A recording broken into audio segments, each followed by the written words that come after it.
Hello, this is gluten-free Jossie, and today we're making biscuits.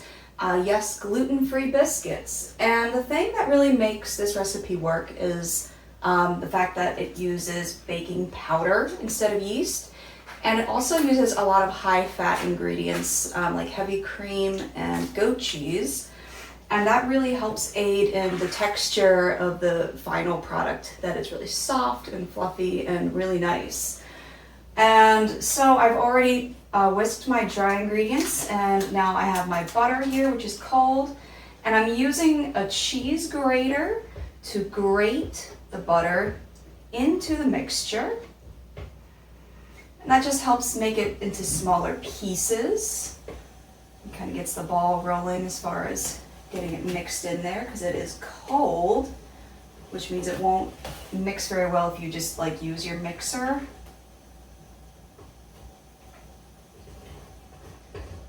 Okay, kind of getting little bits underneath.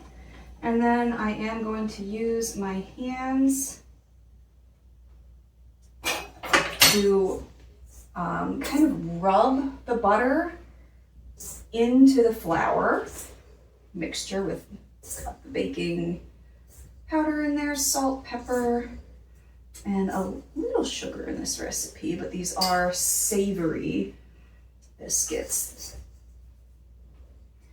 And you want to rub them like this until they are coarse crumb texture and that there's no kind of chunks of butter.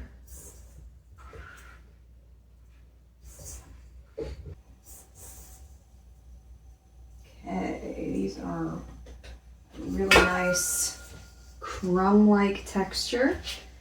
And there goes the rosemary, quarter cup of that.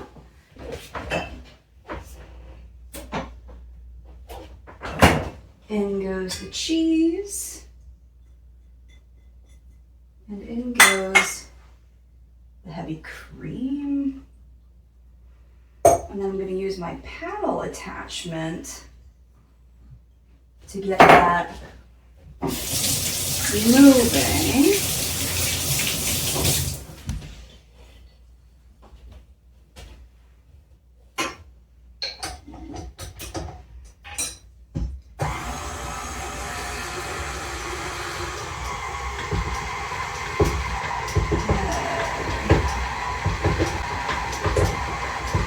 A bit like a dough, a wet dough.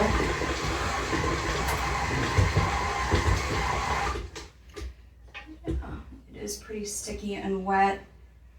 And so when I put it out on this silicone mat here, it is generously floured so that we can knead it and get it to where it needs to be thickness-wise.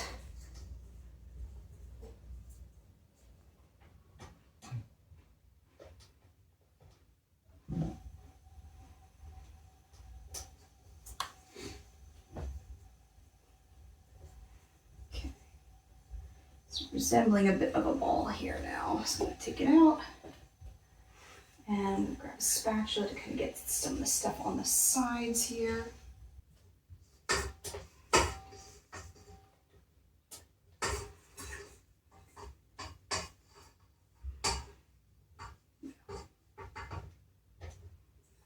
All that good stuff to turn into biscuits. Okay.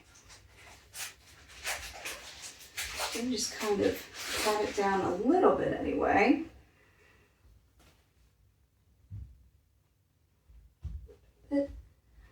And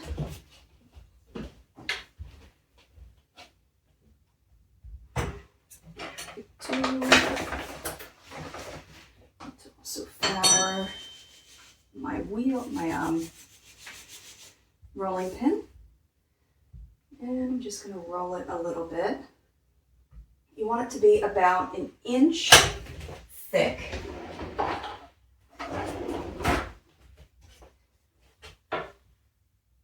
That's actually about there. And the thing is, if you make it smaller, sure, you'll get more of them, but it does cost you some of the texture. It's a little tall over here.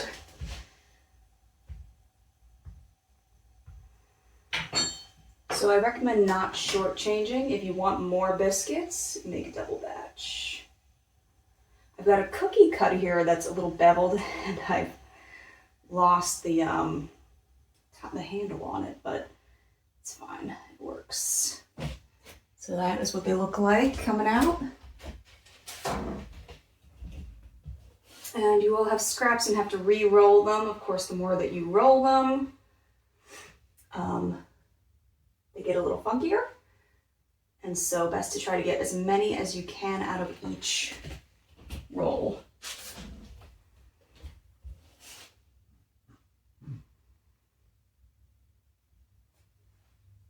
Honestly, the most pain in the neck part of this is probably chopping up a 1/4 cup of rosemary. So at the end of it, I got 8 plus kind of a weird little Franken one that I wouldn't really serve to anybody necessarily. But that is how many it made for me. Wash my hands, and I'm going to brush them.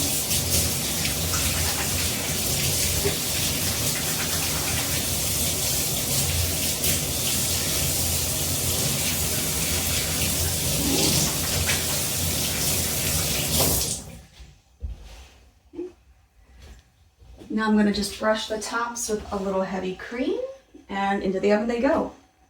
Pretty simple. Into the oven they went. I guess I was in such a hurry to eat them, I didn't get a shot of all of them done by themselves. Anyway, I made Cornish hen for dinner that night with a homemade butternut squash sauce on pasta and roasted broccoli.